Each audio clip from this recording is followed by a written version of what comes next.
আর শত্রু বিপদে আপনাকে গ্রাস করে রেখেছে, কোনো কাজেই যেন সফলতা নাই, যেটাতে হাত দেন সেটাতেই লস, কোনো কিছুতে আপনার সাফল্য নাই, সন্তান কথা শোনে না, স্ত্রী কথা শোনে না, পরিবার পরিজন নষ্ট হয়ে গিয়েছে, কিভাবে আপনি বাঁচবেন? প্রবাসে আটকা পড়ে গেছেন, আসতেও পারেন না, কোনো কাজও পাচ্ছেন না, আপনি আমলটা করেন।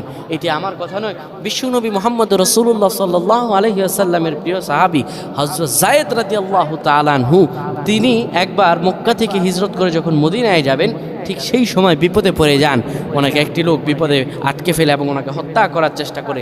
তখন তিনি আল্লাহ তাআলার এই খাস নামটি ধরে সাহায্য চেয়েছিলেন, আল্লাহ তাআলা তাকে বিপদ থেকে মুক্ত করেছেন। সুবহানাল্লাহ। সেই দোয়াটা কি? তিনি যখন বিপদে পড়ে যান, তিনি বলেন, আগিসনি ইয়া রহমান, আগিসনি ইয়া রহমান।